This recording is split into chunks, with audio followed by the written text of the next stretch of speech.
Dieu nous parle.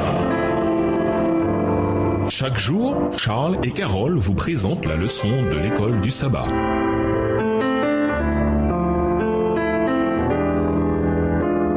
Bienvenue dans votre émission. Dieu nous parle. Voilà la leçon de lundi. Feu Babylone, la grande ville. Ésaïe 13, versets 2 à 22. En 626 avant Jésus-Christ, le Chaldéen Nabopolassar restaura la gloire babylonienne en se proclamant roi de Babylone, en inaugurant la dynastie néo-babylonienne et en participant avec la Médie à la défaite de la Syrie. C'est son fils Nabuchodonosor II qui conquit et exila Juda. De quelle manière la ville de Babylone disparaît-elle? Lisons Daniel 5. Daniel 5.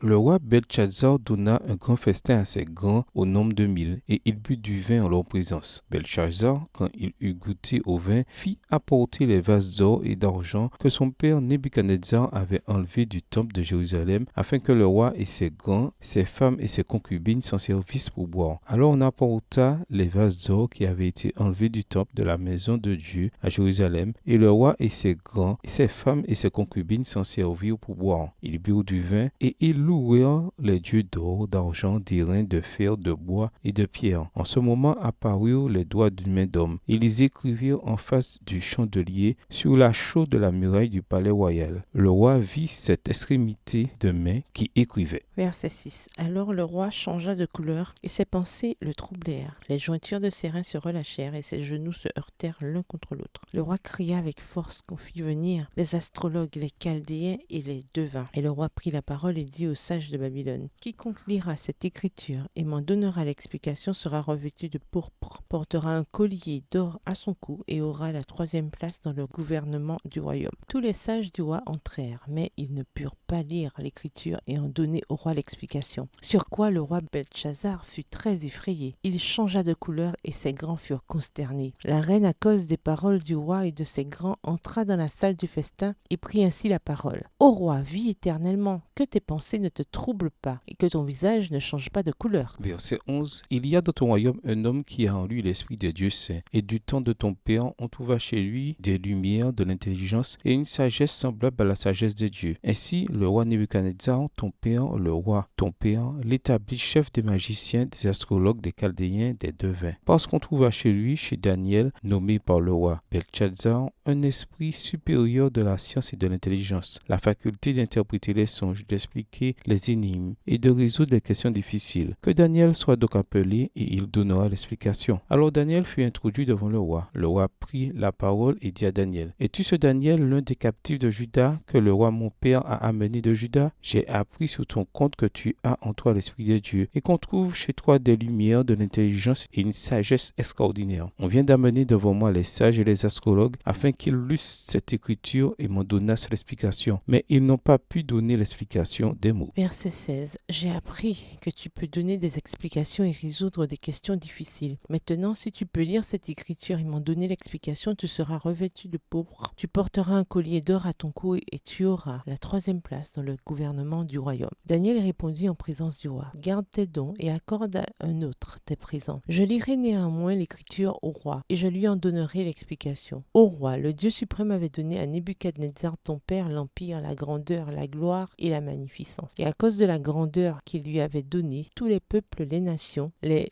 hommes de toute langue étaient dans la crainte et tremblaient devant lui. Le roi faisait mourir ceux qu'il voulait et il laissait la vie à ceux qu'il voulait. Il élevait ceux qu'il voulait et il abaissait ceux qu'il voulait. Mais lorsque son cœur s'éleva et que son esprit s'endurcit jusqu'à l'arrogance, il fut précipité de son trône royal et dépouillé de sa gloire. Verset 21. Il fut chassé du milieu des enfants des hommes, son cœur devint semblable à celui des bêtes, et sa demeure fut avec les âmes sauvages. On lui donna comme au bœuf de l'herbe à manger, et son corps fut trempé de la rosée du ciel, jusqu'à ce qu'il reconnût que le Dieu suprême domine sur le règne des hommes, et qu'il le donne à qui il lui plaît. Et toi, Belchazzar, son fils, tu n'as pas humilié ton cœur, quoique tu susses toutes ces choses. Tu t'es élevé contre le Seigneur des cieux. Les vases de sa maison étaient apportés devant toi, et vous vous en êtes servis pour boire du vin, toi et tes grands, tes femmes et tes concubines. Tu as loué les dieux d'argent, d'or, corps d'airain, de fer, de bois, de pierre, qui ne voient point, qui n'entendent point et qui ne savent rien. Et tu n'as pas glorifié le Dieu qui a dans sa main ton souffle et toutes tes voix. C'est pourquoi il a envoyé cette extrémité de main qui a tracé cette écriture. Voici l'écriture qui a été tracée. Comptez, comptez, pesez et divisez. Verset 26. Et voici l'explication de ces mots. Comptez, Dieu a compté ton règne et y a mis fin. Peser, tu as été pesé dans la balance et tu as été trouvé léger. Divisé, ton royaume sera divisé et donné aux Mèdes et aux Perses. Aussitôt Belchazzar donna des ordres et l'on revêtit Daniel de pourpre. On lui mit au cou un collier d'or et on publia qu'il aurait la 3e place dans le gouvernement du royaume. Cette même nuit, Belchazzar, roi des Chaldéens, fut tué et Darius le Mède s'empara du royaume, étant âgé de 62 ans. En 539 avant Jésus-Christ, quand Cyrus le Perse s'empara de Babylone pour l'empire médo-perse, voir Daniel 5, la ville perdit à jamais son indépendance. En 482 avant Jésus-Christ, Xerxès Ier réprima brutalement une révolte de Babylone contre la domination perse. Il fit retirer la statue de Marduk, le dieu principal, et détruisit apparemment des fortifications et des temples. Alexandre le Grand prit Babylone aux Perses en 311 avant Jésus-Christ, sans même combattre. Malgré son rêve éphémère de faire de Babylone sa capitale orientale, la ville déclina sur plusieurs siècles. En 198 de notre ère, le Romain Septime Sévère trouva Babylone complètement désertée. Ainsi, c'est à travers l'abandon que la grande ville disparut. Aujourd'hui, certains villageois irakiens vivent sur certaines parties du site antique, mais ils n'ont pas rebâti la ville en tant que telle. La ruine de Babylone, décrite dans Ésaïe 13, libère les descendants de Jacob qui ont été opprimés par Babylone. Ésaïe 14, versets 1 à 3. C'est la conquête de Babylone par Cyrus en 539 avant Jésus-Christ qui permit d'accomplir cet événement. Il ne détruisit pas la ville, mais ce fut le début de la fin pour Babylone. Et plus jamais elle ne constitua une menace pour le peuple de Dieu. Ésaïe 13 met en scène la chute de Babylone comme étant un jugement divin. Les guerriers qui prennent la ville sont les agents de Dieu. Ésaïe 13, versets 2 à 5.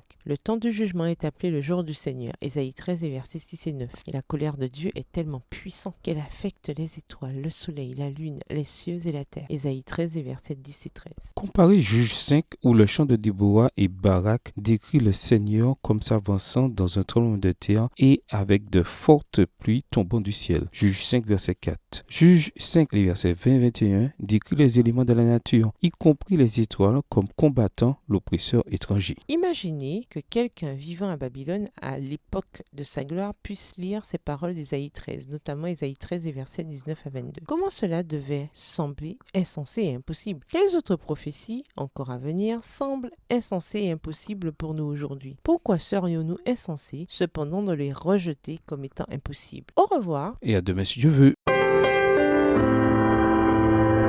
Dieu nous parle. Chaque jour, Charles et Carole vous présentent la leçon de l'école du sabbat.